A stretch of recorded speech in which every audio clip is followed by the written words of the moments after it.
Okay, welcome everybody.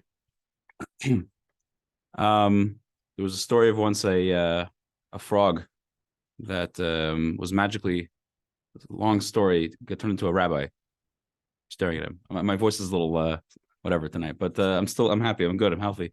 And maybe you want to sit up next to your husband, maybe you'll be able to see better. I mean, unless you want to sit there, you could stare at the computer. Whatever you wish. Okay. Okay. For a few things. One, thank you to our partial sponsor. Somebody sponsored the class partially tonight. Wanted to stay anonymous, but thank you, and may God bless you for the wonderful stuff that we're going to learn tonight, and for the inspiration. You know who you are. If you'd like to sponsor a future class, please reach out to rabbi@jewisherie.com and keep doing good things. I just want to remind everybody that December 10th is going to be our grand menorah lighting here, Chabad of Erie, 5:30 p.m. Information is on the front door. We're having the state representative, Bob Mirsky, coming and joining us and honoring us with his presence. It's going to be very exciting, followed by the Grand Car Menorah Parade, which we had last year, which was absolutely fantastic. Tonight's class is not going to focus on the weekly Torah portion, as it usually does. It's actually going to focus on an upcoming holiday, not Hanukkah. Not Hanukkah. Hanukkah's next week. But before Hanukkah, actually tomorrow night, is Yud Tes Kislev. That's the name of the holiday. Yud Tes Kislev. Yud Tes is 19 in Hebrew. Kislev is the day of the month, is the name of the month. Yud Tes Kislev is... So there's holidays. There's Hanukkah, there's Purim, there's Passover, all the traditional holidays. Then there's Hasidic holidays, more recent introductions. Introductions? I don't know the word. Anyway, more recent holidays and Hasidic holidays. Yud Tes Kislev is the most, arguably the biggest one. It's celebrated worldwide, and there's a whole story that goes along with it, which is why we celebrate. I'm going to give a brief overview of the story tonight, but the class is going to focus on a certain detail of the story. Okay, let's get into it. Self-diagnosis. The hater's arguments can teach us what's important, what's true, and what needs improvement. What a wonderfully vague statement, huh? Okay. So, the Alter Rebbe. The Alter Rebbe is the founder of the Chabad Hasidic movement.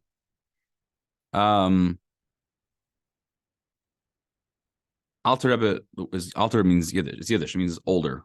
This is the original one, the first one. We refer to him as the Alter Rebbe. If you want to point fingers at somebody, why is it that we're sitting in a Chabad house right now and we're enjoying this wonderful latkes? By the way, please eat the latkes. They're delicious. They're absolutely delicious. They're very bad for you. They're very, very bad for you. They're very greasy, but they're very addictive. I'm speaking from experience. Anyway, if there's somebody to blame for all the wonderful stuff that happens, all the Chabad activities that happen today in the world, you can find the original source and point fingers at the Alter Rebbe. The Alter Rebbe's opponents. Why does he have opponents? We'll get into it. The Alter Rebbe's opponents made three terrible charges against him. In tonight's class, we will learn what they were, what the truth was, and how to apply it to our lives. So tonight's class is based on a talk from the Lubavitcher Rebbe on Yud Tes Kislev, 1972, 71. Okay, section A, a holiday of the 19th of Kislev. Yud Tes Kislev, or the 19th of Kislev, is marked as the New Year's of Hasidism. On this day in 1798, the Alter Rebbe, the founder of the Chabad movement, was released from a Tsarist prison. The joy of his release wasn't just his own. This day opened up a new chapter in the history of the Hasidic movement and marked a new era in the dissemination of the Torah's inner dimension. Hasidus, or Hasidism, already took root 2 generations prior. The founder of the Hasidic movement, Rabbi Yisrael Baal Shem Tov, who we refer to him as the Baal Shem Tov, revealed mystical ideas of Hasidism which were until then only accessible to a select few. After his passing, the movement continued to gain momentum under his successor, Rabbi Dovber, the Maggid of Mezrich. He too had a special connection with the 19th of Kislev, even though the 19th of Kislev, as the day as we know it, didn't happen yet. It was the day he left this world. It was the day of his passing, the Maggid of Mezrich.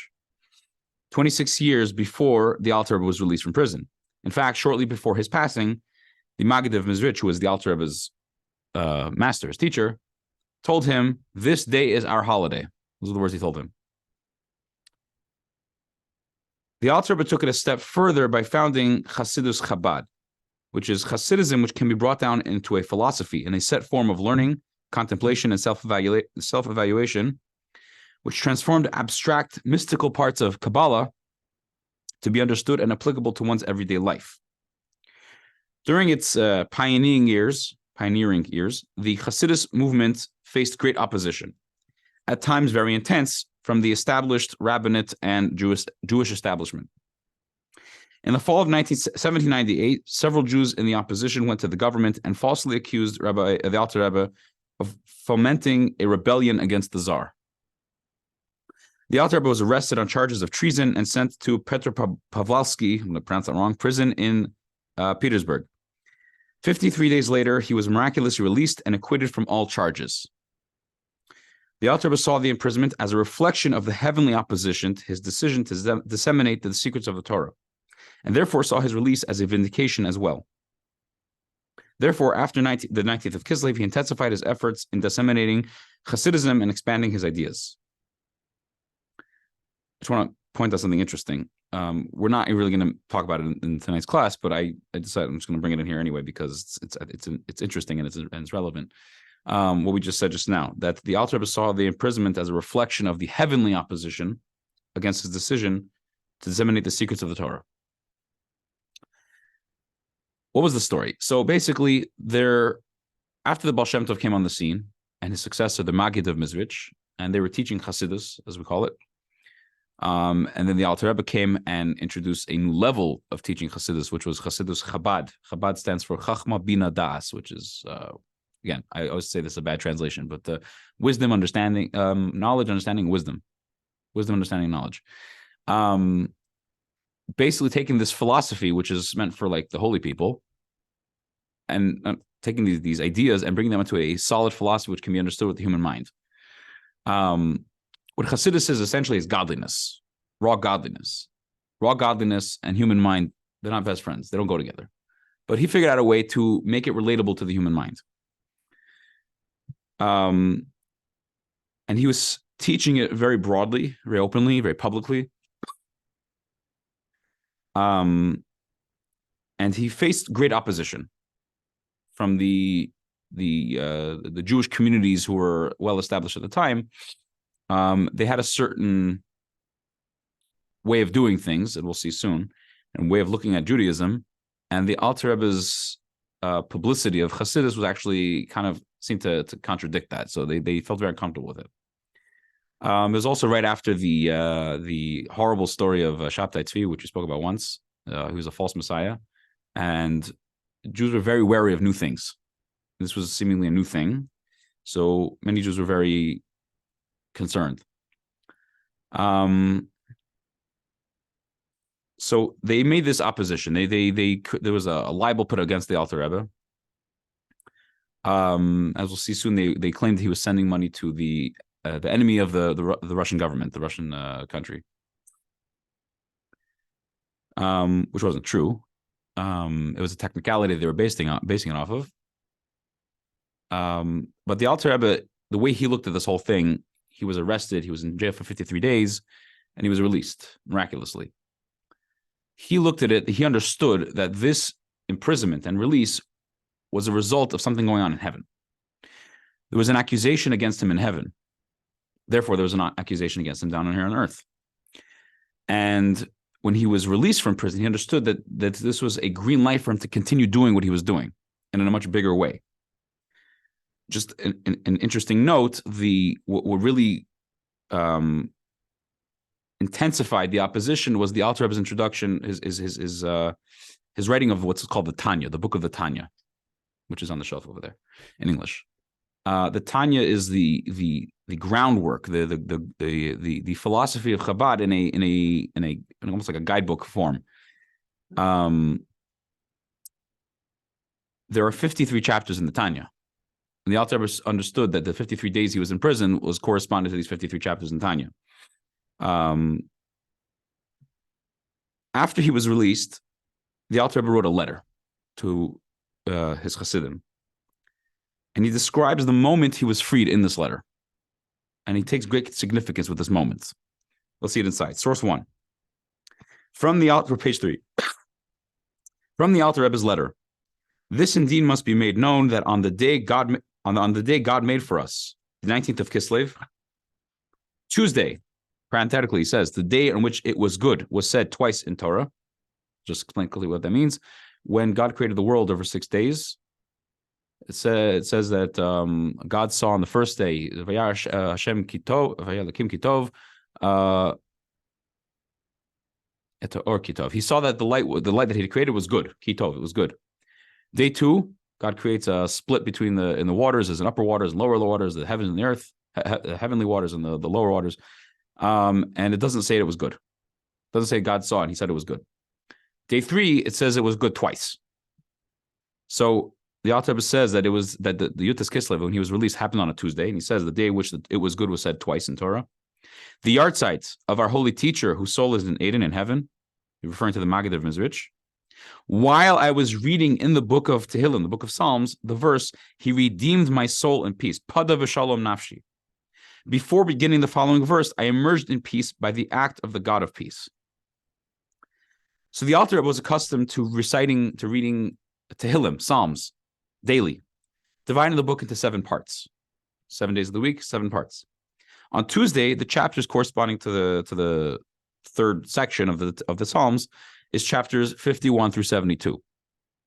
On that day, as the Alter was reciting chapter 55, which is part of that section, saying the words of the verse, Pada v'shalom nafshi, he redeemed my soul in peace. While he was saying that verse, the guards entered the room and told him he was free. Years later, the Hasidim composed a tune to those words, concluding with the word, and I trust in him. It's the end of the psalm. This became a song identified with the holiday of 19th of Kislev, and it's sung by Hasidim on this holiday with great intensity. I would sing it now, but it's my voice, and also it's like it's like a good 5-minute long song. On the first anniversary of his freedom, the Alter Rebbe celebrated a holiday of redemption. Many Hasidim traveled from all over Russia to celebrate his freedom, the victory of light over darkness, and Hasidus over its opponents. The Alter Rebbe recited a Hasidic discourse, a mimer, beginning with the same words, he redeemed my soul in peace. And from then on, the Chabad Rebbes recited a discourse opening with those words every year on the 19th of Kislev. In this talk, which we're going to learn tonight, which was said on the 19th of Kislev in 1971, the Rebbe focuses on the commentaries on this verse and the relevance to the saga of the imprisonment and release. Okay, so let's see the Rebbe's words. The Alter Rebbe was, of course, aware of the reason for his imprisonment.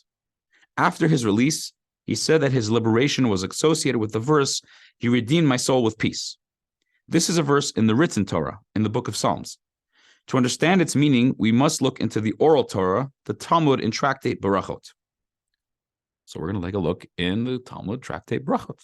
Source 2, page 8a in the Talmud. What does he redeem my soul in peace mean?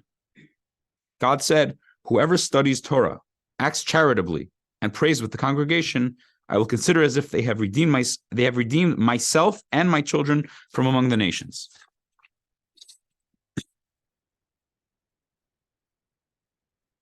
So the Talmud says that God proclaims that anyone who studies Torah, acts charitably, and prays with the congregation is considered as though they redeemed God and the Jewish people from captivity.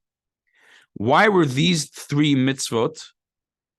Why are these specific ones that are ones mentioned here? So the Rebbe explains. The redemption of the Alter Rebbe is thus connected with 3 elements. 1, engaging in Torah study. 2, acts of kindness. And 3, praying with the congregation. So let me just explain. Let's just highlight what the Rebbe just did over here. The Alter Rebbe tells us in his letter that he was redeemed from his captivity, from his imprisonment. On the 19th of Kislev, while he was saying this verse, he redeemed my soul in peace. Okay? The Talmud tells us, what does this verse mean? Redeem my soul in peace. It's referring to the soul of God, so to speak. God doesn't have a soul, but it's referring to God and the soul of the Jewish people. That redeeming them in peace means that by studying Torah, acting charitably, and praying with the congregation, this redeems God and the Jewish people. Essentially, what the Rebbe is doing here is saying that the Alter Rebbe's imprisonment, which is related to this verse, is associated with these three elements: studying Torah, acting charitably, and praying with the congregation. One commentator notes that these are the three pillars on which the world rests: Torah study, prayer, and acts of kindness. The Mishnah tells us there are three pillars that the world stands on: Torah study, prayer, and acts of kindness. Another commentator, the Rashba, he's known as, notes that these three elements correspond to the three faculties of thought, speech, and action. Torah study is properly done verbally in speech. Just a mental note, whenever you're studying Torah, it's important to say the words that you're reading. It sounds a little funny when you're studying any text, you read it in your mind. You don't read it out loud. You're sitting in a library, nobody's going, blah, blah, blah, blah. They're not reading from the words out with their mouth. With Torah study, you're supposed to say it with your mouth. There's importance to that. Acts of kindness are performed with the faculty of action, and prayer is the service of the heart, the faculty of thought. I will point out, prayer is also supposed to be said with the mouth also. But the main thing is the heart, but it's also important to say it with your mouth. Okay.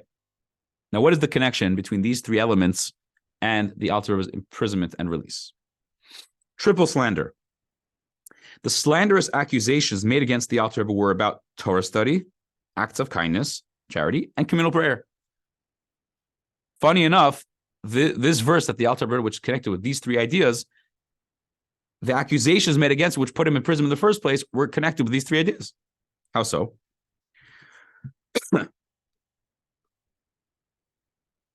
One accusation was that the new Hasidic movement will lead to a disregard for Torah study. We're going to explain this in a second. A second accusation was that the charity money that the Alter Rebbe sent to the land of Israel for the support of Torah scholars, widows, and orphans was a contribution to the Russian Tsar's military enemies. Third accusation was about the extra length of Hasidic prayer, the institution of a new prayer book, and the opening of separate synagogues. These changes to prayer were presented in the allegations as proof that this was a new religious sect which was illegal in Russia at the time. So let's explain this. The allegations made against the Alter Rebbe included charges that the Hasidic movement is disrupting the communal order and conspiring against the government. So the Rebbe here notes a very interesting point. The accusations focus on matters related to these three pillars of Judaism: Torah, prayer, and acts of kindness. How so? Allegation number one, Torah study. The words I'm saying you're not going to see it inside. The claim was that the Hasidic path would lead to disregard for Torah study. This was said in the wake of two Hasidic innovations. One, in those days, one of those most important things in the Jewish community, one of the most important things was honoring Torah scholars. If there's a person who devotes his life to studying Torah, this person deserves honor. The elite class of scholars was seen as far more important and special than the regular folk. They even had their own synagogues. They had synagogues for the Torah scholars and synagogues for all the stupid people. I'm saying based on the way they looked at things, not the reality. They usually married among their own, only Torah scholars. And the effect this elitism had on the regular folk is quite obvious. Imagine if you were part of the regular folk, how you would feel. You would feel like a shmata in Yiddish. I don't know, shmata. Shmata is like a rag, dirty rag. Hasidus preached the opposite. All Jews are equal. All are beloved children of God. It lowered the barriers between people and put everyone back at the same table, so to speak.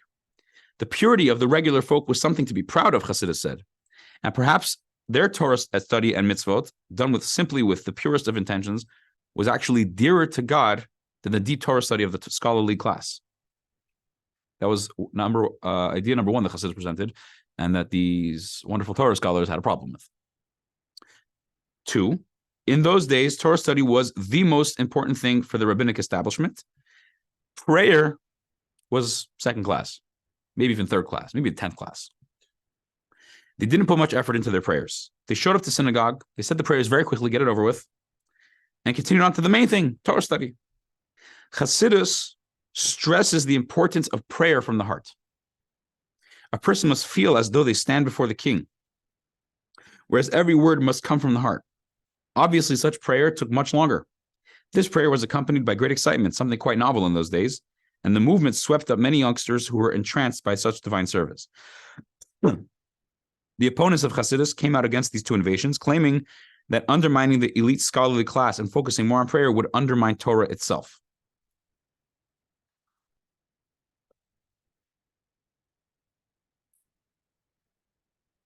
Two.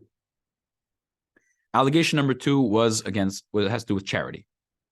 In 1788, the Alter Rebbe established a charity organization called Kolel Chabad. Kolel Chabad. This is literally the oldest charitable Jewish organization in the world. It's still around today.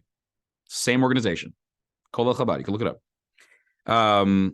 The goal of this charity was to materially support the Jews in Israel who suffered greatly financially. Over the years, the Alter Rebbe sent enormous sums collected from Jews all over Russia and in the region to support the Jews of Israel.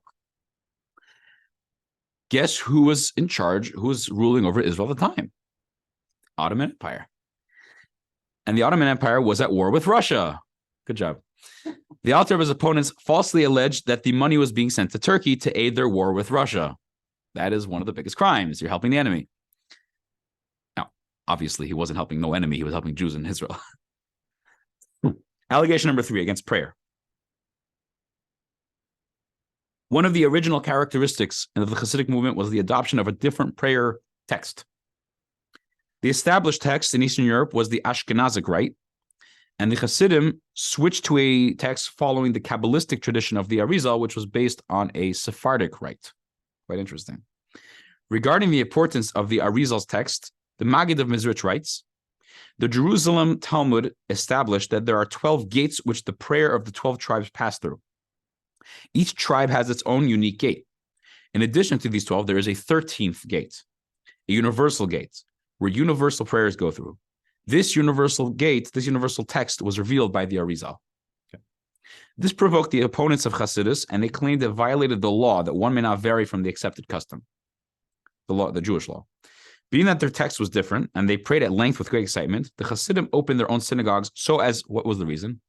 They wanted to start something new, break off from everybody else? No, they didn't want to bother everybody else.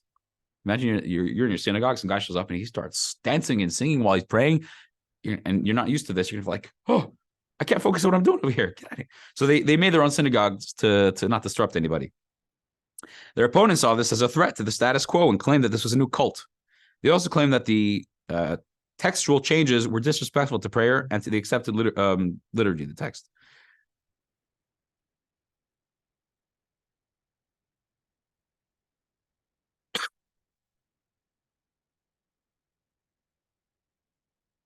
They say a story. I don't know if it's true or not, but it's a cute story. There was one time a Jew was a little bit into himself, I guess. He was in the middle of praying. Praying the Amidah prayer. The Amidah prayer, you're not supposed to look at anybody, talk to anybody. You're supposed to just focus on what you're saying until you're done. So there was a certain chassid there who wanted to kind of like educate this person, show him that he's not really focused on his prayers. He's just focused on himself. So he took an ice cube and he put it down the guy's back. The guy paused for a moment, but continued going. He didn't react. And the chassid looked, he waited a few minutes, and he took another ice cube and he threw it on his back. Afterwards, the guy finished the Amidah. He turned around to the chassid and he said, I'll have you know, I only felt the second ice cube. Okay. Going further, page 4. The verse states that victory is won through many advisors. Teshua Barov Yoetz. It's a verse. Of course, the first choice is to seek advice from a friend.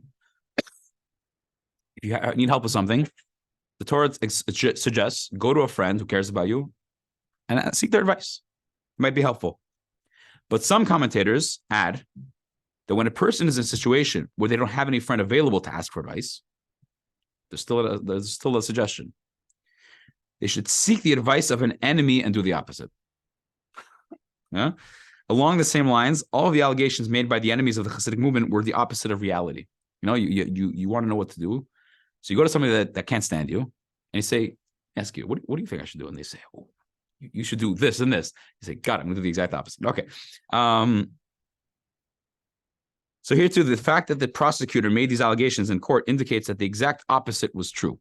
They made these allegations against the Alter Rebbe, The Alter Rebbe stood for truth. In fact, I'll tell you, he stood for truth to an incredible extent. After he was released from prison, and the book of the Tanya is divided into 5 sections. And at the end of the first chapter of the 4th section, it's a letter that the Alter had written to his Chassidim after his release from imprisonment. At the end of the letter, it's a very short letter. At the end of the letter, he says, God forbid that the Chassidim should look on to the opponents of Chassidus with I don't know. There's no word for that in English. It's just like a triumph, like we came out on top. It says, God forbid you should act like that. You should treat them respectably and kindly, and God willing, they'll reflect that back to you down the line. I actually might be confusing this with something else, but no, maybe I think it's the same letter. I can look it up, but I'm not going to do it now. Anyway, but the point is that Alter Rebbe writes in one of these letters, I think it's this one, that they should act in a certain way, b'midas emes leYaakov, with the attribute of truth, which is attributed to Jacob. And one of the later Chabad Rebbes had said about this, that if the Alter Rebbe had not added these three words, he would have had thousands more Chassidim who would have followed him. But the Alter Rebbe demanded truth. If 1,000 more Chassidim, maybe wouldn't stick to the truth to the greatest extreme, but he would have more Chassidim. Alter Rebbe demands truth. So when the opposition came and said, this is what he's doing, this is what he's doing, this is what he's doing, we understand that the opposite was true. The Rebbe goes through the allegations one by one and shows us how the reality is a 180-degree difference. Before we go to section B, anybody have any questions? You all understood everything. Fantastic. Oh, great. Eastern Europe, did they manage to grab the Sephardic aspect of when you said they were doing first the Ashkenazi? Well, that's kind of North African. So how did that happen? Okay. The difference between Ashkenazic and the Sephardic communities, I guess, to call them, developed much earlier. Right. Yeah. It's not even a split. It's two different aspects of Jewish practice. This developed many, many years earlier, centuries earlier.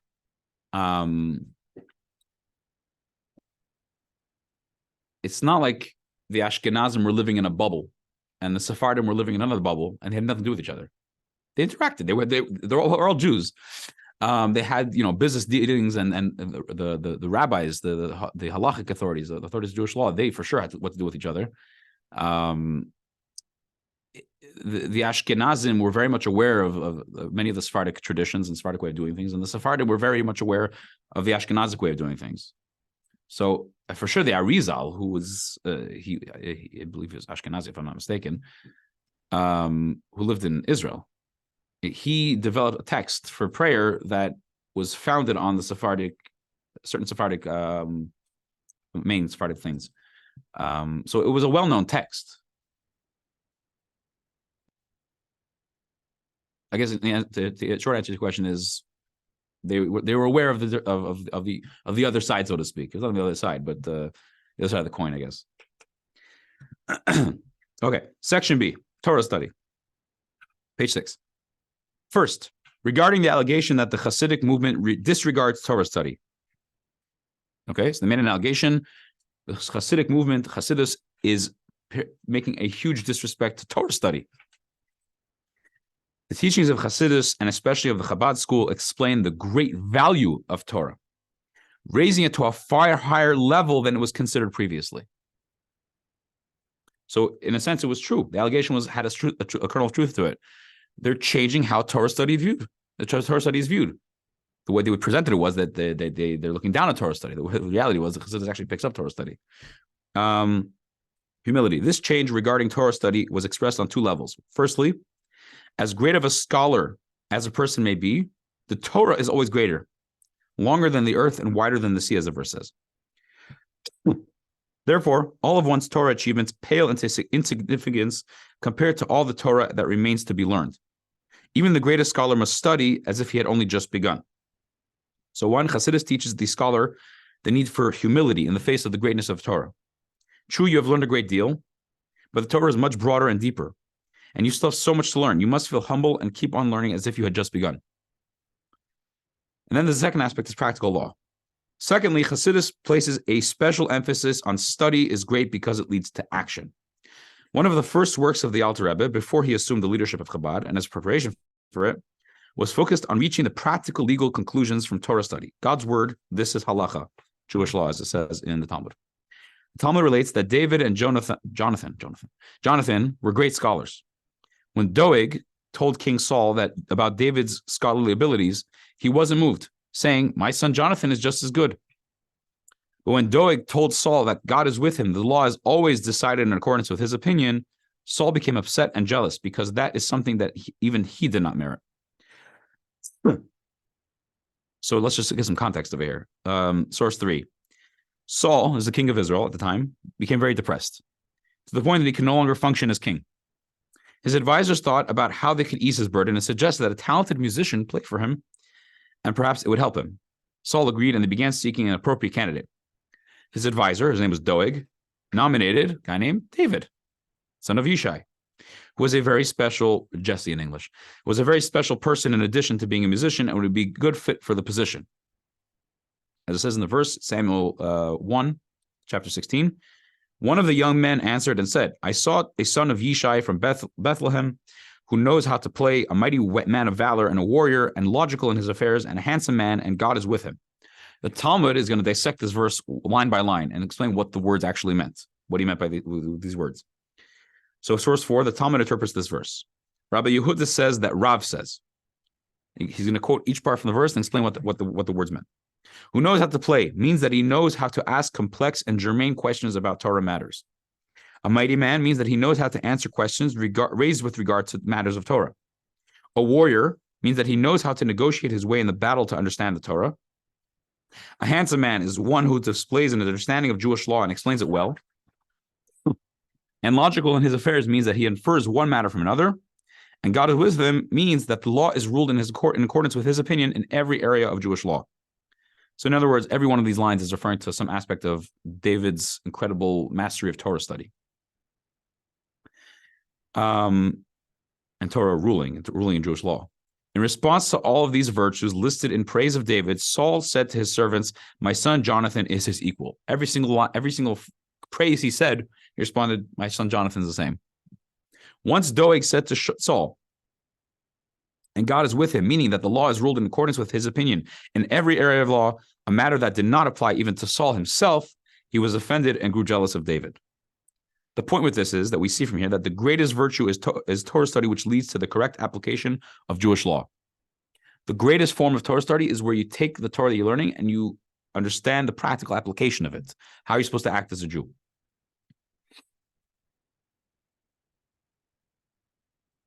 The Rebbe is going to delve into this. On page 8. We find that Beit Hillel, we'll explain this in a second, may rule that something is kosher and pure, while Beit Shammai states exactly the opposite. Nevertheless, the Talmud says that both are the words of the living God. But now we are saying something greater, that God is with him. The law is always decided in accordance with his opinion. This is something that can only be true about one person. So what this means is like this. Torah study has always been characterized by debates between Torah scholars. The scholars that are perhaps most identified with Talmudic culture of debate are the schools of Shammai and Hillel, who debated hundreds of halachic questions. Beit Shammai, as they're known, the Academy of Shammai, are usually more stringent, and Beit Hillel are usually more lenient. The Talmud makes an incredible statement about these two schools of thought. Both are the words of the living God. You know, I'll say it in different words. The words based off something that I learned once. Both opinions, although they are diametrically opposite, Beit Hillel can rule that something is kosher. Beit Shammai will rule that the same thing is totally not kosher. You can't eat it. Both of these opinions are the words of the living God. They're both true. Within the realm of Torah, Torah gives space for both of these opinions. That's how they have an opinion. They didn't just wake up one day and say, I think this is kosher. That's not kosher. Yeah, that sounds good to me. No, it's based on tremendous depth and understanding in studying the Torah. And they understood with their minds that it makes sense that this thing, based on what I learned, this thing should be kosher. And Beis Shammai looked at the same thing and they understood that this thing should be not kosher. Both opinions are valid. Meaning both Torah opinions are valid. If somebody comes along, 2023, and says, Beit Hillel says you're allowed to eat it. Beit Shammai says you're not allowed to eat it. I say you have to eat it. It's not a valid opinion. It's not based on anything. It's just me. In Yiddish, we call this a boich svara. It's a stomach logic. It doesn't make there's nothing. There's no basis to it.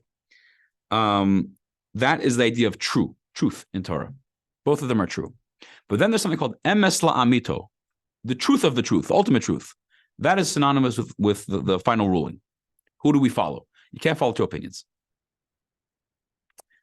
Sometimes technically you could follow two opinions if you can. The Jewish law rules that often that you should, meaning if we rule like a more lenient opinion, that's the main ruling, but there's still room to be more stringent like the other opinion. That although this is the main law, you should be more stringent to follow the other opinion as well. But then you have things that it's kosher or it's not kosher. You can't follow both of those. Either I can't eat it or I can't eat it. I can't do both. You have to follow one. And there's rules how Torah law is ruled, the final ruling. That final ruling is called the ultimate truth. That can only be one.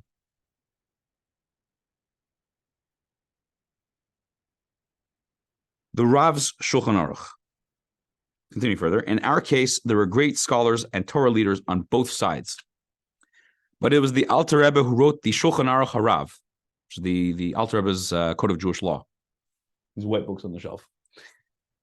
Those are in English, by the way. He did this before he began to publicly spread the esoteric dimension of Torah, as his sons, right in their introduction to the Code of Jewish Law, the Alter Rebbe wrote. He started to write the Shulchan Aruch while he was studying in the home of the Maggid of Mezrich, his teacher. He didn't just make a start. He actually finished the sections of the laws of Tzitzit, these guys over here, if you can see, and Passover at that time. While the Alter Rebbe was a student in the court of the Maggid of Mezrich, the Maggid charged him with the weighty task of writing a Shulchan Aruch, a code of Jewish law.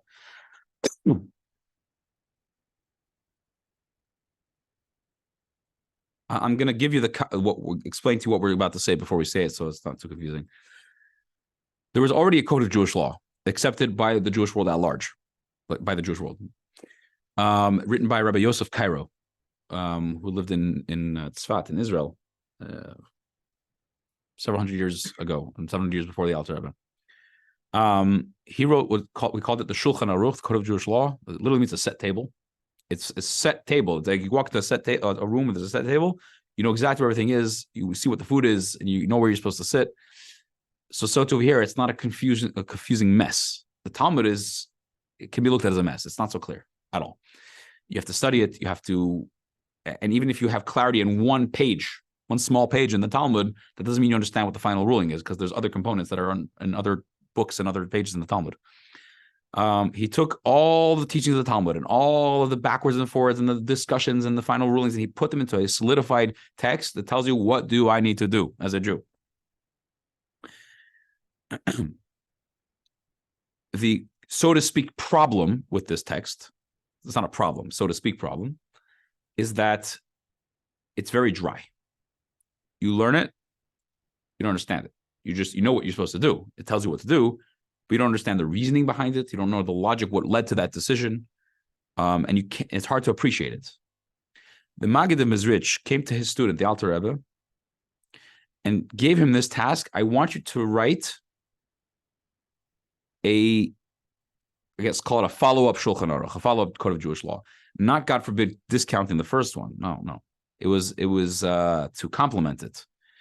Rewrite the whole thing, and also base the Code of Jewish Law was written, but there were scholars that came along after the Code of Jewish Law was written and presented more ideas and more the different ways of looking at things and it's hard to explain on one foot, but I'm not going to explain it right now. Point is, there was a lot more addition that needed to be said after the Code of Jewish Law was written. The Alter Rebbe took all of these ideas and he included it within his Code of Jewish Law, but he also wrote the laws with their reasoning briefly. If you write the reasoning at full length the way it is supposed to be learned, it's very difficult for a regular person to learn the Code of Jewish Law.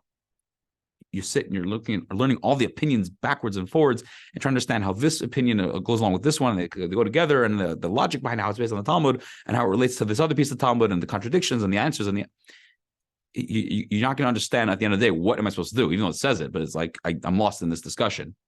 The Alter Rebbe took the discussion and he put it into 3 lines, 2 lines, 1 line, 5 words, depending on the law. So let's see that inside. Source 5. This is from the foreword to the Alter Rebbe's Code of Jewish Law, written by his sons. From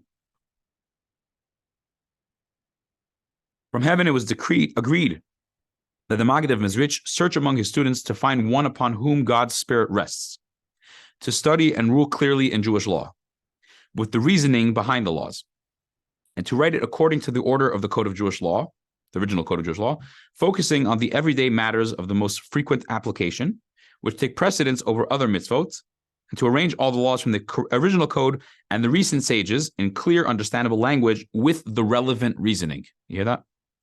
The Maggid shows our Holy Father, who was filled with the knowledge of the Talmud and later authorities. The Maggid told him, there is no one as wise as you to descend to the depths of Jewish law and carry out this holy task of distilling the laws and the rationale from all the authoritative texts with conclusive rulings. I will point out that the Alter Rebbe was one of the many students, holy students of the Maggid of Mezrich. He was also the youngest. So this is quite impressive that he was chosen to do this.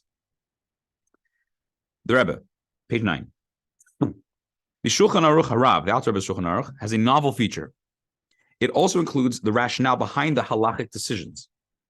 This is the main difference between the Shulchan Aruch Harav and the original Shulchan Aruch written by Rabbi Yosef Karo. Rabbi Karo only gives the final halacha conclusions, leaving all the sources and explanations in his earlier work, the Beit Yosef, written as a commentary on the Torah.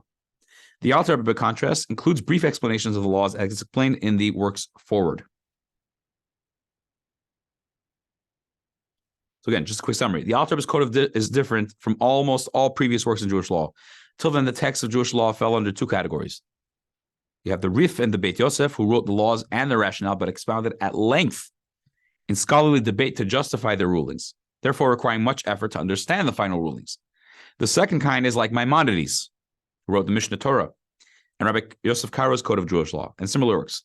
They write the laws very concisely, very clearly, but without giving the rationale behind the rulings. This requires the reader to seek the rationale in other works to fully understand. The Alter Rebbe, on the other hand, uniquely combines the need for brevity and the need for the inclusion of the underlying rationale. Thus, he wrote a work that almost did not exist until then. In summary, one of the greatest virtues in Torah study is to understand its practical application in Jewish law, as evidenced by the compliment Doeg gave David and the merit that Beit Hillel had that Jewish law always follows their opinion. I don't know if we stress that. Beit Hillel, we follow his opinion. The Alter Rebbe was so masterful in his study of Jewish law that his teacher chose him to write a new innovative work on Jewish law, which includes the rationale together with the practical rulings written in concise fashion. Thus, says the Rebbe, the truth was precisely the opposite of what was alleged to the Tsar, that the Alter Rebbe's path would undermine Torah study. So the truth was just the opposite of what the opponents claimed. Not only did the Alter Rebbe not undermine Torah study, he enhanced it to the greatest possible way. 2 points. 1, why would the Tsar care? So Jews are having an argument about something in their religion. What does he care? Very simple. Anything that disrupted life in Russia then, anything that would be introduced that would not fit in line with what was accepted at the time was illegal, was wrong. It was looked at as almost like a rebellion, like you're breaking the social structure. So it didn't matter what they were saying to the Tsar, as long as they presented that these Hasidim guys are doing something that's different than what everybody's used to. Second point is, there's a point about Torah study that the Rebbe did not mention. I'll just mention it briefly because I think it's important to just know. Hasidus puts emphasis on Torah study. One of the ways it does, so we just learned 2 ways. But one big way is, before Hasidus, You learn Torah. You learn Talmud. You learn the Chumash. You learn the Midrash. Whatever you learn, it's all Torah. And if you have a big enough brain, you can learn Torah and you can learn the depths, and you grow in your intellectual understanding of the Torah.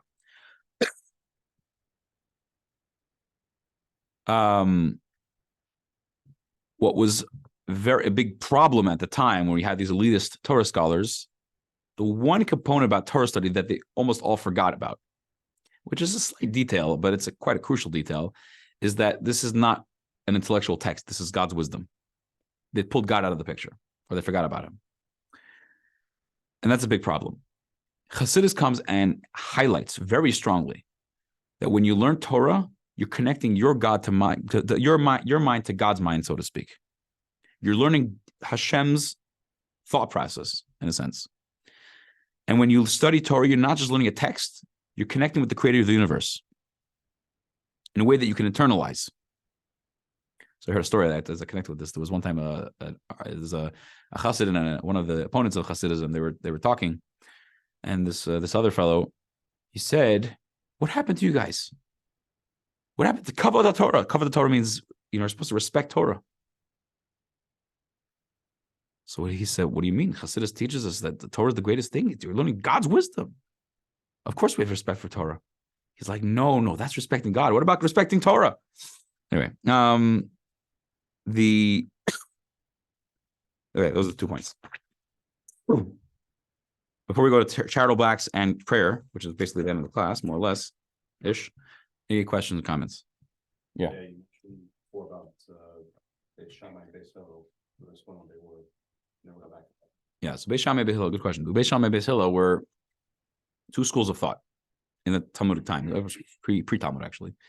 And the head of the academy, their names were Hillel and Shammai.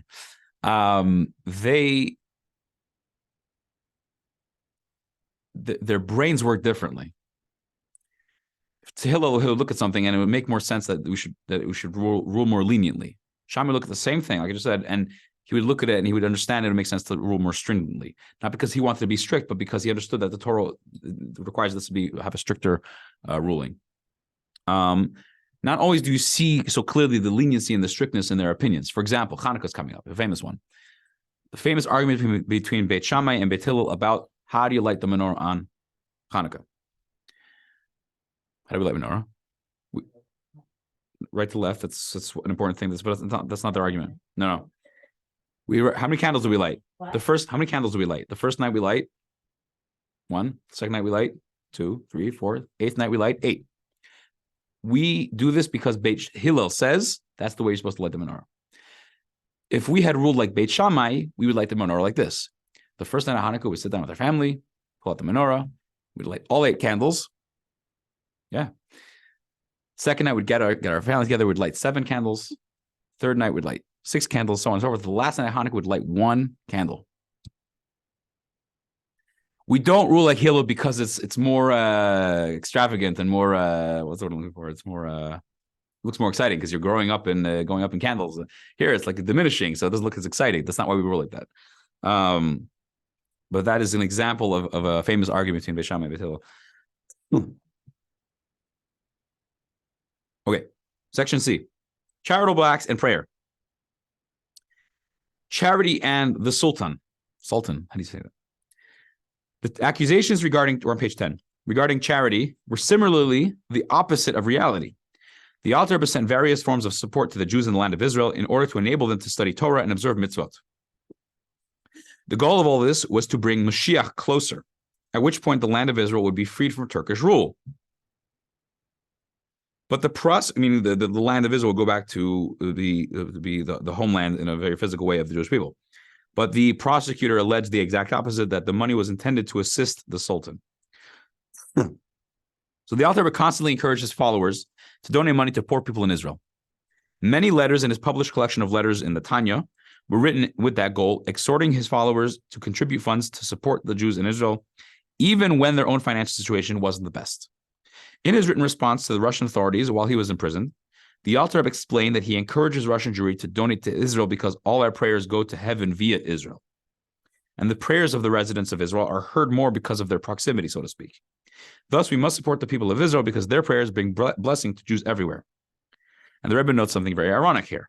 Ultimately, the Torah study and mitzvah observance of the Jews of Israel hastens the coming of Mashiach, when the land of Israel will be freed of its Ottoman occupiers, meaning those donations opposed the Ottoman Empire. The allegation was, however, that the Alter Rebbe was supporting the Ottoman Empire. It's the exact opposite. Lengthy prayer. Let's look at the last component. The allegations made against prayer were also absurd. The claim was that due to the change of prayer book, unique customs in separate synagogues, this may be something other than the true prayer to the true God.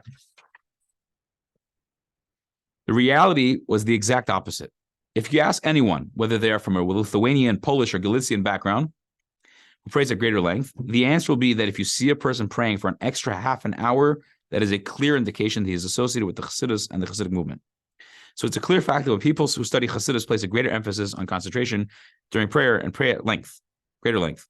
Here too, the allegations were the opposite of reality. Okay. Section D. Crushing an olive releases its oil. Why was the slander against the Alter Rebbe specifically about Torah, prayer, and acts of charity? So we see the connection between the imprisonment and the release and why this has to do with the Alter Rebbe, between these three things. But why was it these three things that were specifically pointed out that this is why they're accusing the Alter Rebbe? Lies are unsustainable, so there must have been at least a kernel of truth in the accusations. The Alter Rebbe certainly strongly focused on Torah study, prayer, and acts of charity. But, as the quote goes, the olive only releases its oil when it is crushed. In this case, the Rebbe Rashab, the fifth Chabad Rebbe, stated that all of the Alter Rebbe's activities increased after his release from prison.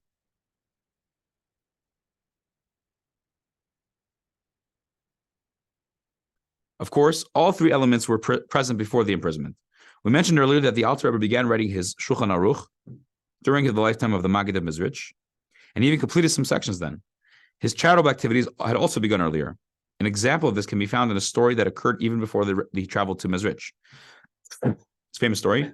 The Alter Rebbe received the dowry from his father-in-law and used it for charity, helping other Jews make business investments that he determined would be beneficial for them. We also know the level on which the Alter Rebbe conducted his prayers before assuming leadership. So the Rebbe clarifies that the Alter Rebbe certainly worked in all three of these areas in an extraordinary manner before his imprisonment. His exemplary charitable actions are illustrated in the following remarkable story, which the Rebbe mentioned. So let's see it inside, source 6. Already at 14, the Alter Rebbe had gained recognition in the region for his genius. Rabbi Yehuda Leib Segel, one of the wealthy people in Vitebsk, took him as a husband for his daughter Sterna. One of the conditions the Alter Rebbe had before getting married was that the planned dowry of 5,000 coins would be his immediately to use for whatever he wanted. It's a lot of money. I don't know how much it was, but it was a lot of money. During their first year of marriage, with his wife's agreement, he gave away all the money to families who wanted to make a living by farming. He helped them buy farmland and livestock with that money. The money helped pay for many new agricultural settlements near Vitebsk. The Alter Rebbe visited them often, encouraging them to commit time to daily Torah study and telling them stories from our sages and the Torah. So you see the Alter Rebbe was doing all three of these things in a very intense way even before he was imprisoned. He was teaching Torah, even the Chassidus, the deeper dimension of Torah. He was very involved in charity, and praying, putting focus on prayer was a big thing for him. After his imprisonment, though, he increased these efforts on a much broader scale. The lesson, page 12. The main thing is that the discussion should have practical consequences. While, of course, none of us can compare ourselves to the Alter Rebbe, we are given the power to study Torah, both the revealed and inner dimensions, with diligence, and most importantly, great excitement. The same is true regarding prayer and charitable acts. The Rebbe Rayatz explains that the words whoever engages, osik, refers to all three of the details: Torah study, charity, and prayer. Let's explain what that means. The Talmud said the verse the Alter Rebbe had said when he was released, Pada v'shalom nafshi. The Talmud says, anyone who occupies themselves, kol osik b'Torah, they occupy themselves with Torah study, and they give charity, and they pray with the congregation. This is as if they redeem me and my children from among the nations. The previous Rebbe had said that these opening words of that statement, anyone who engages, they occupy themselves with Torah study, anyone who engages is referring to all three statements. Anyone who preoccupies themselves with Torah study, and also they occupy themselves with charity, and they occupy themselves with prayer. He explains that Torah study, charity, and prayer, together with the community, must be engaged in with great effort and intense engagement, in the same way a person engages in their work to make a living.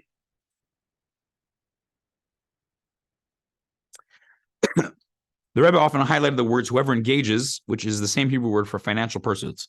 Kol osik, anyone who engages, is the same word for asik. Asik is business, teaching us that our efforts in the areas of Torah, prayer, and charity should be just as intense as our efforts to make money. When a person has a business, they don't wait for people to wake up from their sleep and ask if they have a particular product. They rush to open their store in the morning and spend all day thinking about how can I attract more customers. We must act similarly with our charitable endeavors. For example, we shouldn't wait for a poor person to knock on our door asking for food. We should make it our business to find where there's a needy family and ensure that they get everything they need. The same applies to Torah study and prayer. We must actively engage in these pursuits with the same intensity and effort we put into our business. Final words, page 13. This is the lesson for everyone, including our generation. In fact, it is all the more relevant to our generation, as we need to welcome Mashiach soon, as the previous Rebbe famously proclaims. We must increase in our Torah study and charitable acts, especially charity in the land of Israel, and prayer with the community. And we must invest ourselves in this just as we do in our business. Questions, comments, jokes? People, please. Nobody has a joke ever. I know you're all funny, but you don't have jokes. Barry has jokes sometimes. Okay, if there's no questions or comments, we'll turn off the Zoom. Michael, thank you for coming, even though you weren't in person, but it's nice to see you on the screen. And wishing everybody a good night.